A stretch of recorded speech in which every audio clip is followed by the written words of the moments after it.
Ooh, a spicy question. I because love the writing is sort of everything, right? Like you kind of can fix plot holes, but if the writing is so some there, readers love that, and some readers are like, but I wanted more of this. So it's kind of a gamble. Hello and welcome back to the Right and Wrong podcast. On today's episode, I am joined by a hybrid author of cozy fantasy, science fantasy, and contemporary fantasy, and a writing craft book from across the pond in the US. It is Rebecca Thorne. Hello. Hello, I'm delighted to be here. This is going to be so fun. Yes, no, I'm excited to have you.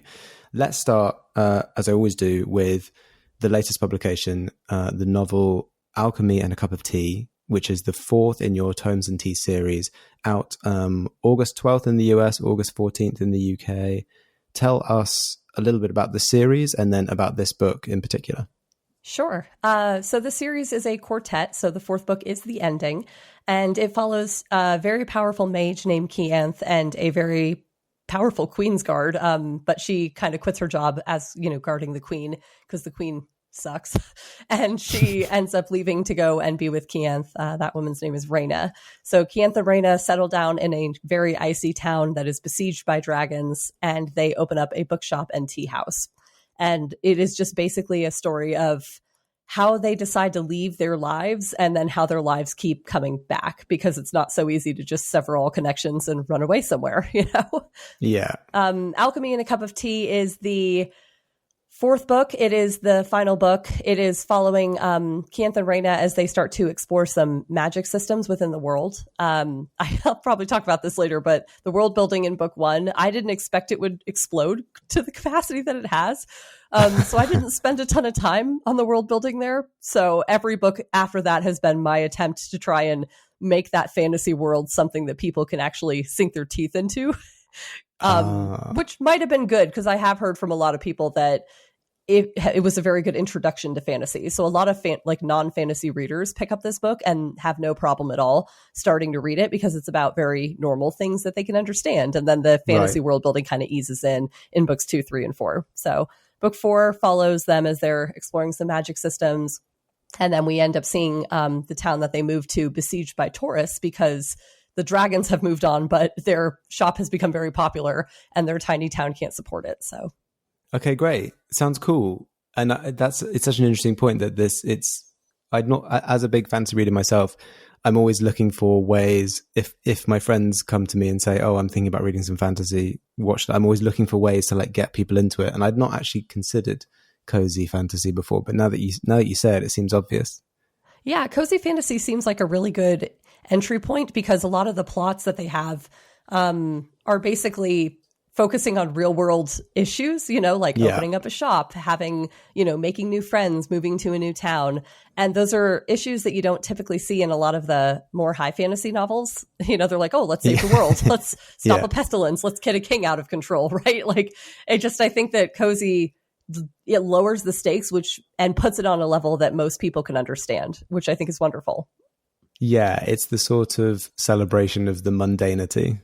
Exactly. Yeah, it really is something kind of special. I don't think that there's been a genre like it officially, obviously they existed, but having the category in traditional publishing where booksellers are sorting books into cozy now is kind of amazing.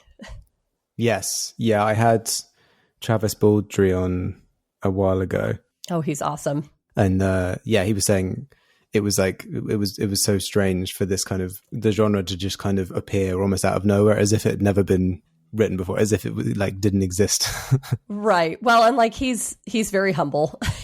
Yes. He's genuinely one of the most nicest, most humble people I think I've ever met. But from me, as someone who had been in the industry since 2014, kind of poking at the edges, trying to get in, it really did become this genre that it opened up this world where it offers a category, I guess.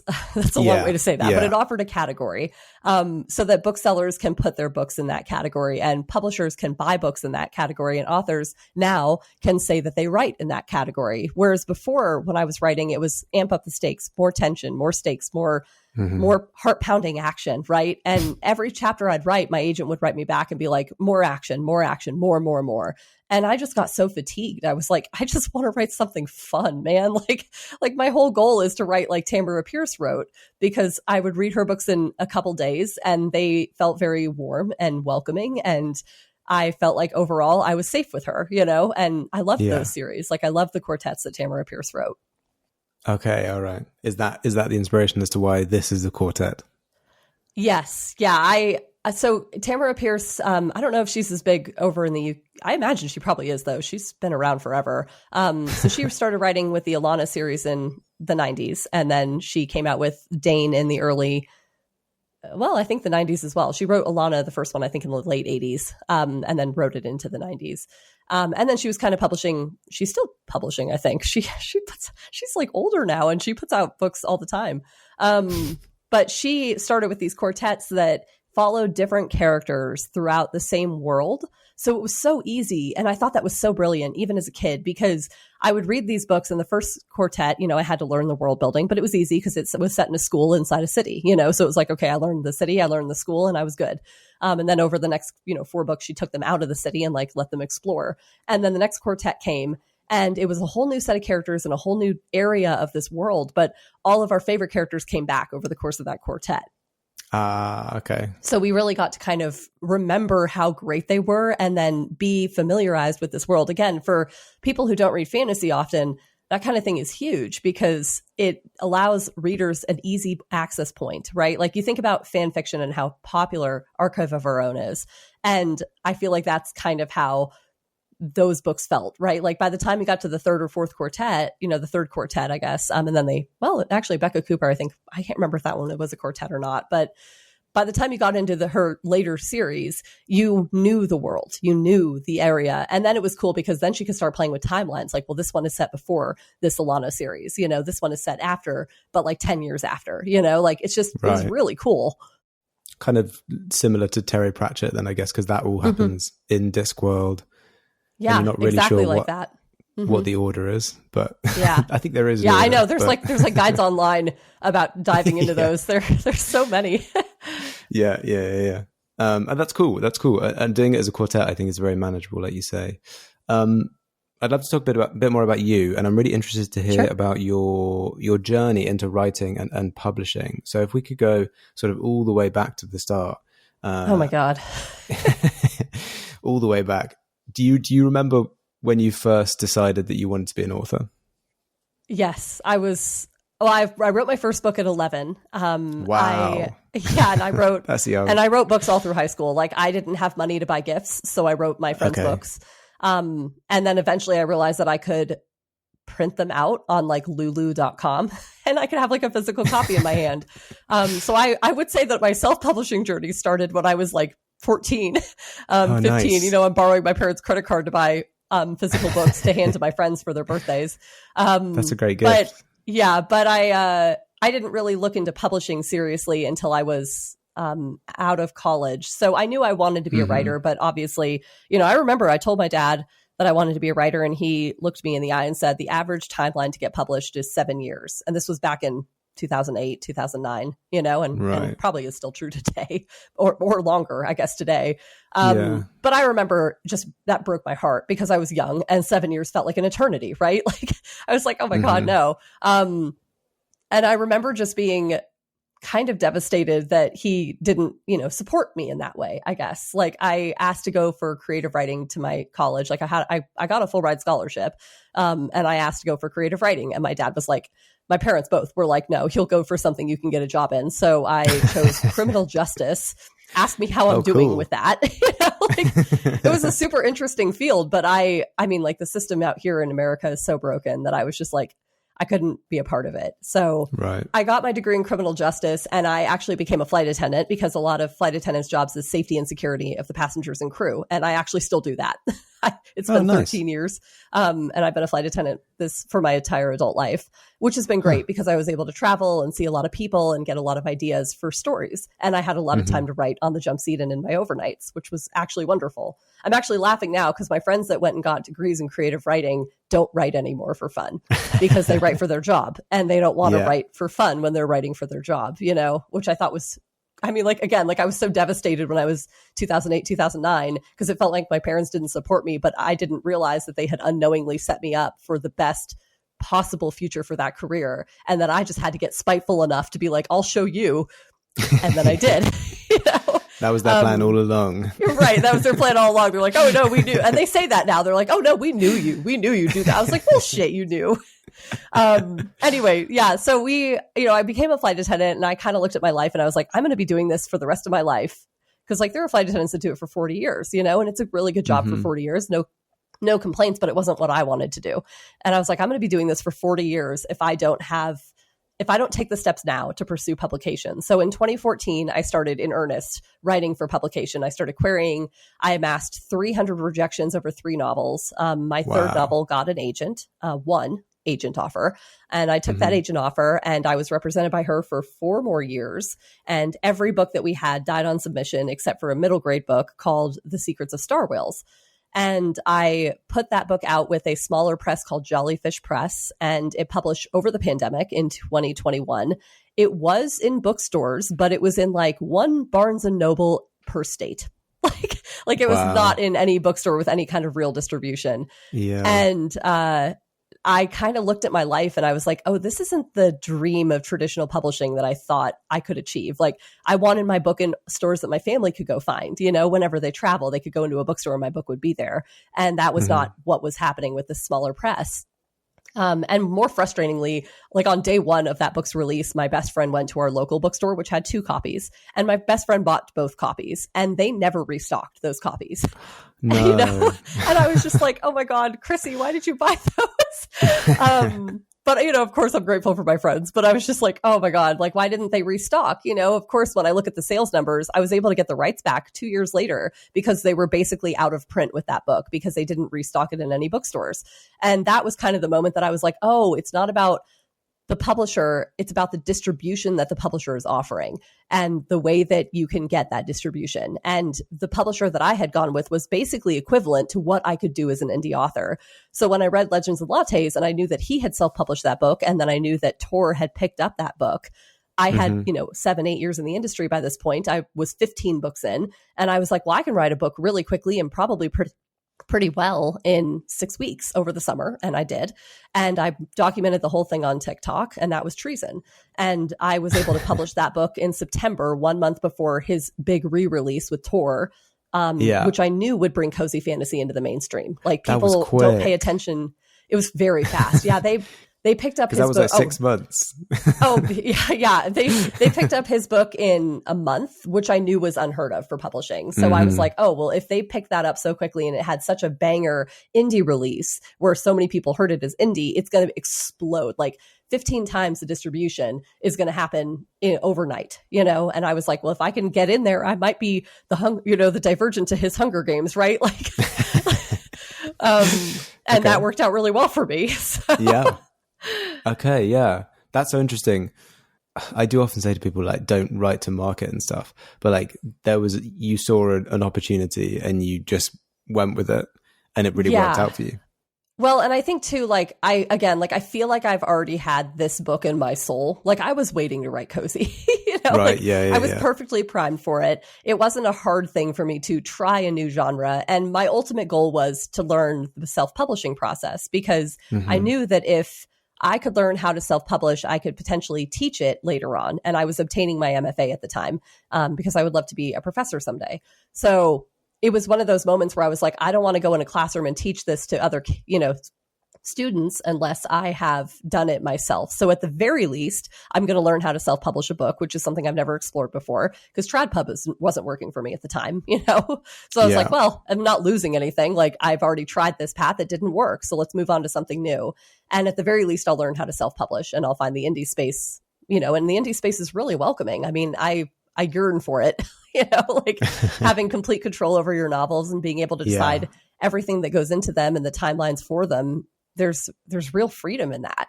And the pay scales, I mean, they pay you so much faster. Yes. For Trad Pub, they got involved in 2023. Tor got involved in like early 2023. And I don't think I saw a paycheck from them. I mean, granted, I guess when you sign a contract, they pay you for that. But like the payments haven't gotten reliable until probably this year.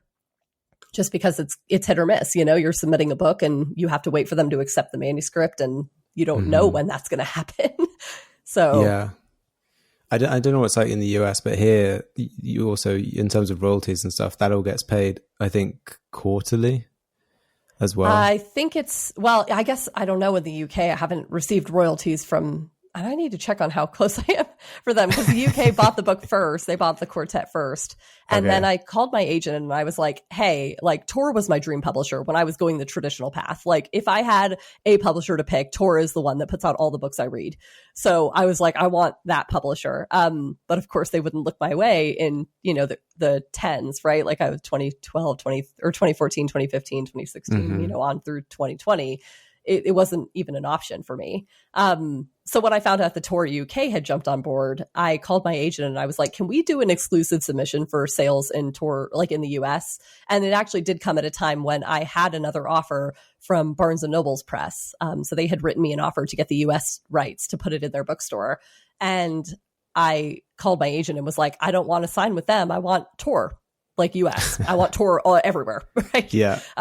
So my agent kept a lot of the foreign rights because she's a foreign rights agent, but we sold the UK, obviously to the UK, and then we sold North America to the US. So right. Is that the same agent that you'd signed way back when? No, I left that agent. Right. I was with her for 4 years. And when I read Legends and Lattes, I knew that our time was done. I couldn't, and it wasn't anything like, she was a good agent, I wanted to self-publish, and agents don't typically have a part in that. And she and I had hit a point after 4 years where I kind of started to feel like she didn't understand the direction of my writing. I feel like she was trying to push my writing into something else that she perceived as more marketable. And I felt very strongly that that was not true.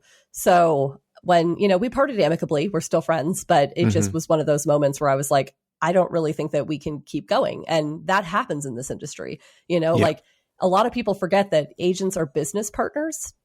Like they think that they're therapists, they think they're friends, They call their agent in tears and after a rejection, and this poor agent has to basically become their therapist. And they think they're editors, because a lot of agents have taken up the mantle of editing books. And I vehemently disagree with a lot of that for me personally. I know there's a lot of authors that really benefit from it, but for me, I'm so independent and I like to do my own thing and I know how to edit my own books. So I like having an agent, like my new agent signed me when I got the UK offer because she was able to leverage it into a 4-house auction that Tor UK eventually won.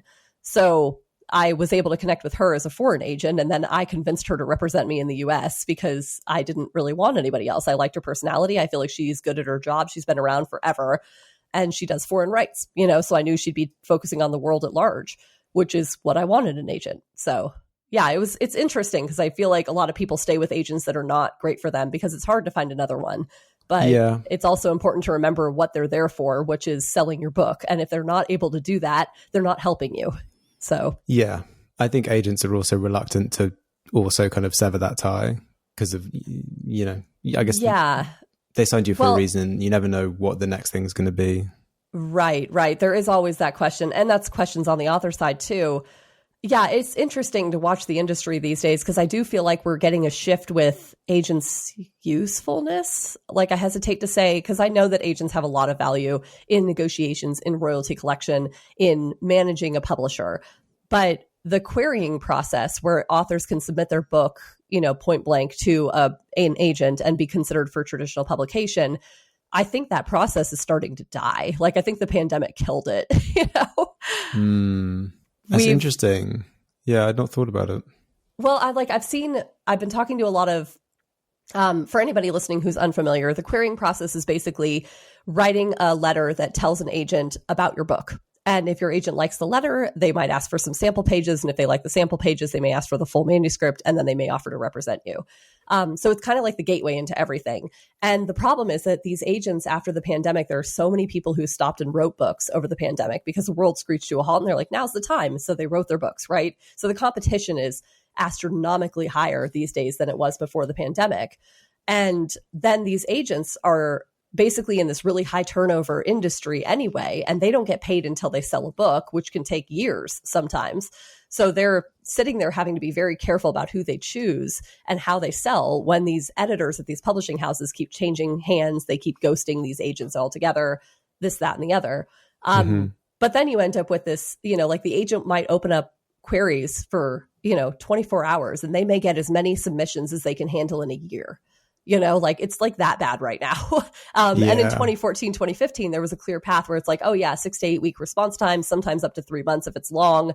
I think I had like a couple agents take 6 months and that was it. But now the standard response time is like, you probably get ghosted. If you get any response at all, it'll be in 6 months, maybe a year. I was talking to some of my friends about it yesterday, and they were just like, it's chaos. Like nothing makes sense. All of the advice that we were told in the 10s is no longer relevant in the in like the 20s.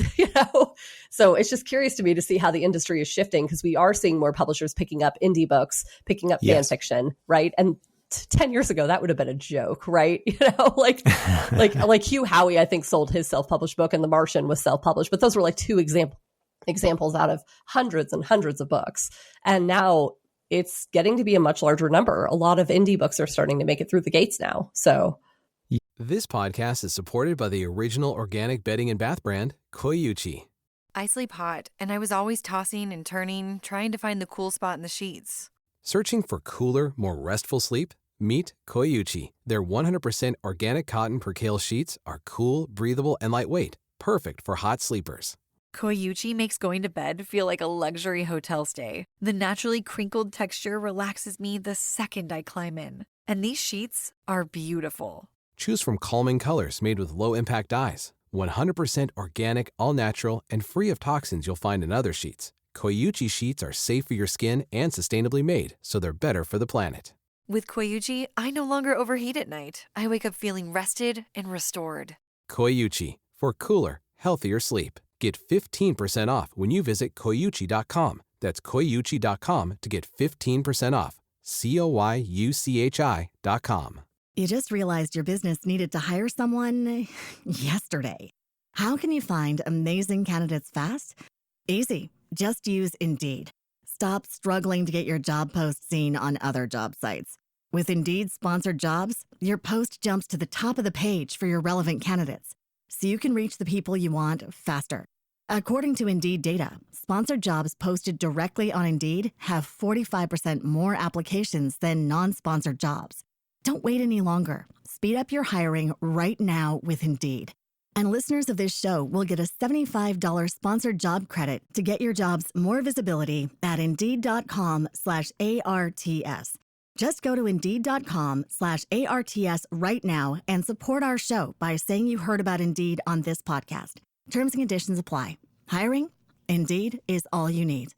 Yeah, I think publishers are seeing it as a lower risk if they're, if an indie book publishes and it does good sales. And the thing is, it doesn't even have to do like crazy sales. If it just does good sales, then they think, oh, there's a built-in audience here. We can capitalize on that and then amplify it.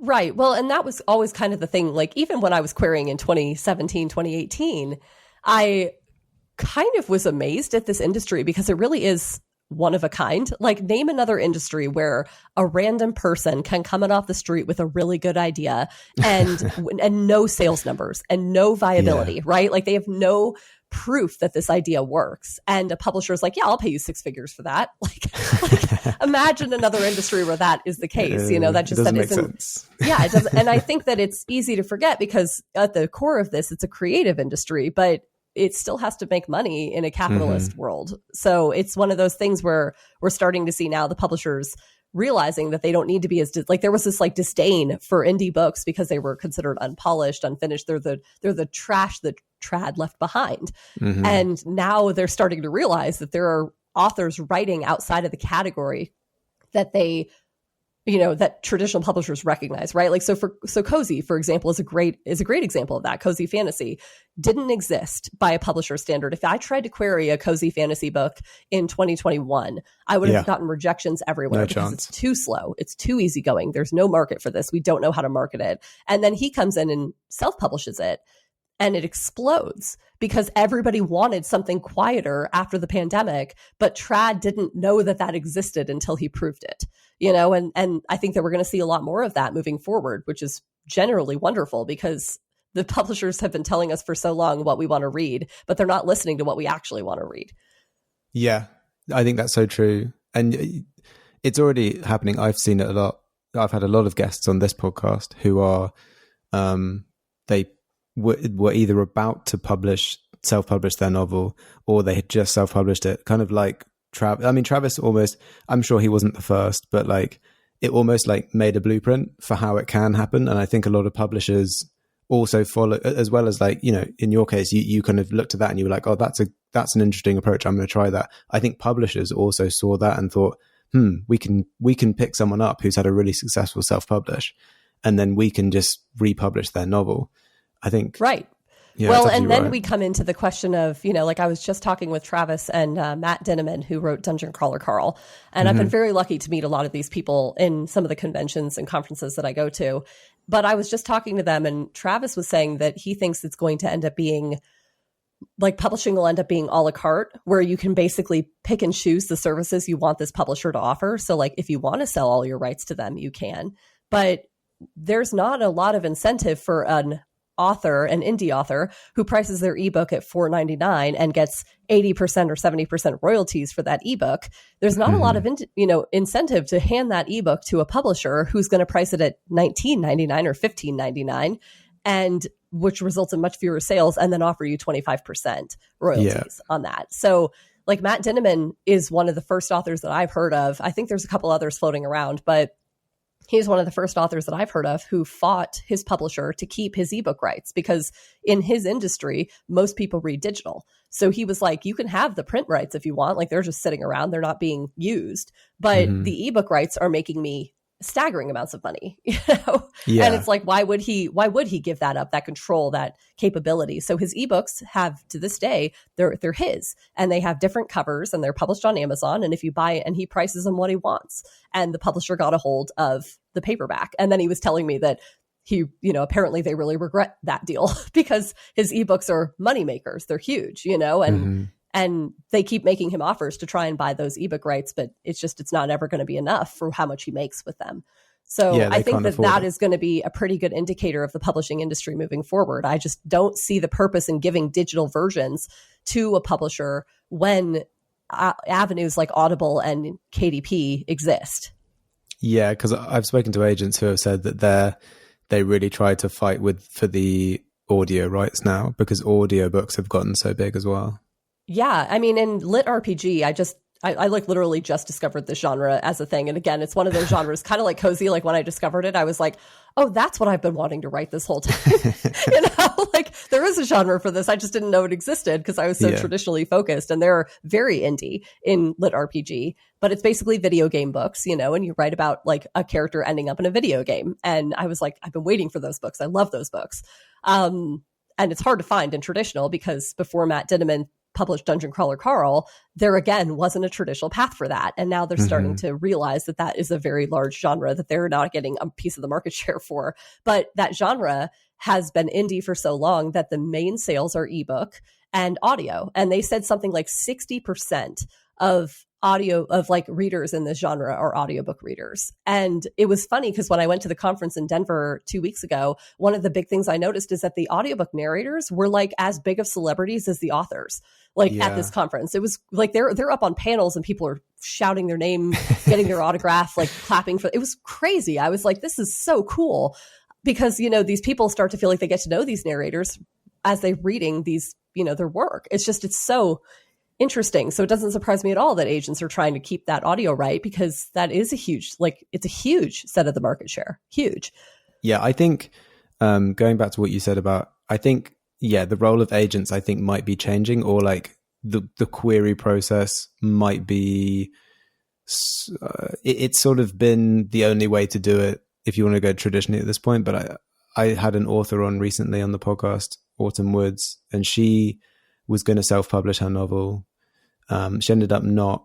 I think she basically, her agent, who is now her agent, reached out to her through TikTok because she'd been promoting the upcoming release of her self-published novel, and then she signed with her, and then they sold the novel. And I think that's going to become a more increasing way that agents and authors connect. Basically, I think authors are going to have to prove themselves, like through whatever means it is, probably online, and then that's how they'll get an agent or a publisher, as opposed to traditional querying.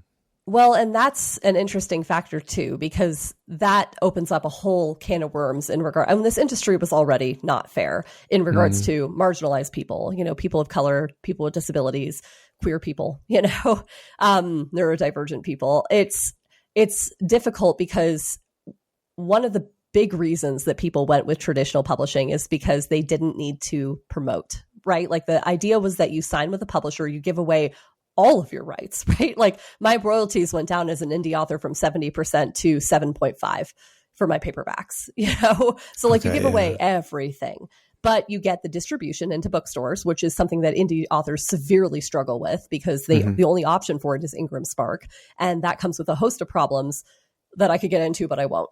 It's a harder path.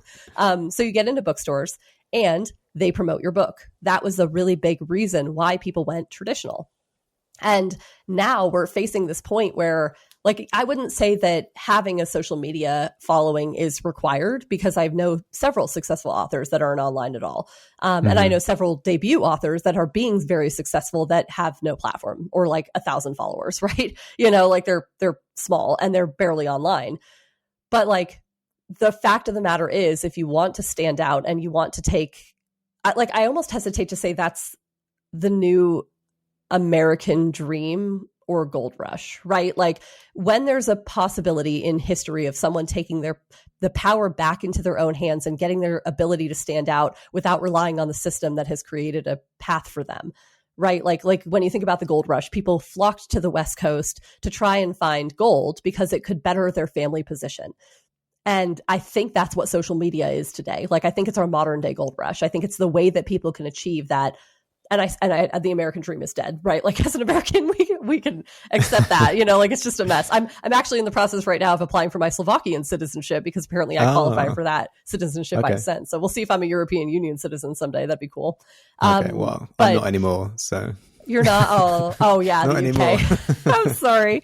Well, I think that the American dream, the idea of it was always that you could better your position. There's not like a caste system where you're set in stone. Social mobility. Like social mobility, right? Like you have the ability to, if you work hard, and that was the idea, right? If you work hard, you can get it. And we all know that that's dead, but that is almost to me how social media feels right now. And I think that it is a bit of a two-edged sword because, or double-edged sword because in the same way that the American dream, if you work hard, that's just not true. It all depends on who you know and how lucky you are.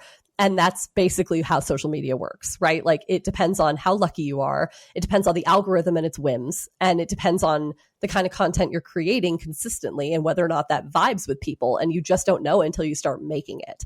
So sometimes this works really well for people. Like I've had a really good luck with TikTok and Instagram because I am a flight attendant who is pretty social, pretty bubbly. I can get on a video. I can talk to people. And overall, I can say the things that I have to say are interesting to people, and I'm lucky about that. But I know a lot of authors that are very wonderful people and fabulous writers, and they just don't have that presence, and they don't know how to make that presence because then it feels inauthentic, and no one wants to watch them. So it really does. And like again, I go back to the marginalized communities. Like people of color are statistically featured less online than pretty white people. That's just the fact of the matter. Like if you're a person of color, you have a much higher barrier to entry than a white person waving around a straight book. Same with queer people. If you're talking about lesbians, the algorithm will suppress you compared to someone who's talking about a hetero book. So it really just kind of depends on the type of book you're writing, the type of person you are. And that is where it genuinely is sad to me that publishers are starting to rely on this more and more because it's not a fair barrier to entry. It almost feels like modern day racism, because you can't get these people who have these platforms, and they can't have successful indie books if no one's being seen. You know, like it's not like their book is as good or better as some of the books being published, but if Amazon doesn't feature them prominently because there's a Black person on the cover, you know, they're screwed. And that's not their fault. It's not their book. It's just the fact of the matter, you know? So it's interesting to me to kind of watch that playing out in real time. Like the industry always had problems, but we're seeing a lot of those problems coming right back up to the forefront after we felt like we were making progress, and it's sad. Yeah, it's too much power in the hands of whatever digital engineers are tweaking the algorithm, and this is a secret algorithm that changes. It can change day to day, so it is too much power, I would say, when you know so much of the industry or like many industries nowadays, and like marketing is like, it feels like half of marketing now is just social media. It's just it's a lot. Yeah, it's a lot. And it does make you wonder why you would sign with a publisher, except for that distribution. You know, like if the publisher is still going to make you do all the marketing. And the frustrating thing is that we can break our backs marketing on social media, and it will still never matter because we don't have the money that a publisher does. So if the publisher wants to move the needle, all they have to do is decide to move the needle, basically. You know, like they can't decide whether a book succeeds or fails, but they can get them pretty close. You know, they can do 80% of the back work to try and position a book better. So better positions in Barnes & Noble, more available in more bookstores, better covers, prettier, pretty sprayed edges. Like there's a lot of ways a publisher can move that needle that authors just don't have access to. So when you're signing with a traditional publisher and they're still hoping that you're going to market on their social media, it almost becomes this catch-22 where it's like, I could do this, but it's not going to help. And then you're going to point to that and say, well, her audience is disengaged. And that's frustrating to us because it's like, well, no, they're not disengaged, but like I signed with you for a reason. Like I'm not indie because you told me you were going to do this XYZ thing. You know, and it's been hard to watch because I have a lot of author friends and we all have different experiences, and some of us succeed and some of us fail, and it really just comes down to the publisher and how much effort they're willing to put into you. Yeah. And if you can get into a book box, from what I've seen recently. The book boxes are huge. We are at the point in the episode where we ship you off to a desert island. And I ask you, Rebecca, if you were stranded on a desert island with nothing but a single book, which book do you hope that it would be? Okay, so I have two answers. I have a fiction book, and that would be Harrow the Ninth, because I feel like I've read it like 3 times and I don't quite still understand what happens in that book. So I think that I would just reread it over and over and over to try and figure out what the hell happened in that book. Just because I don't know and I don't understand. Even though I want to, I don't feel like I understand. I feel like there's so much happening in that book that I'm just like, oh man. My actual answer would be, because I don't know much about survival. So flight attendants are raft commanders. And that is because if the plane lands in water, we have rafts on board, and the flight attendants each take command of one of the rafts with all the passengers in it. And then the pilots take command of one of the rafts. And so we're considered, it's like an official job title that we are considered raft commanders. And they give us a special life vest that's a different color so that we can take control of these rafts and like basically keep people alive until rescue comes. And on this raft, there is a book that was written, no joke, in the 1950s. And it is a very comprehensive survival guide of what to do if you're stranded on a desert island, or how to survive at sea, right? But one of the things that they talk about is like, it was written in the 50s, so it's super misogynistic. And like very like male focused, right? So like one of the things that is literally written in this book from the 1950s that's in every raft on every US airplane. I don't know if they're on Airbus airplanes too, but I think they are. But it literally says like, if you're on a desert island, here's how you hunt, here's how you gather, but keep the men comfortable. Like that is, it literally writes the words, keep the men comfortable. And we're just like, oh, good. Okay. So I think I'd want that book just partly because it's very useful, but also because it makes me laugh because it's just written in a different time. And the priorities in that book they should be about survival, but keep the men comfortable. Okay. I'd imagine it's quite a difficult book to get a hand of nowadays. Yeah, I've only found a couple copies on eBay, but I have to like take a picture of it when I'm in training because they pull it out in training and they let you hold it and look at it and flip through it because they want you to be familiar with what's in the raft. But otherwise, yeah, it's packed away in a raft on an airplane. So like most people will never have access to this book.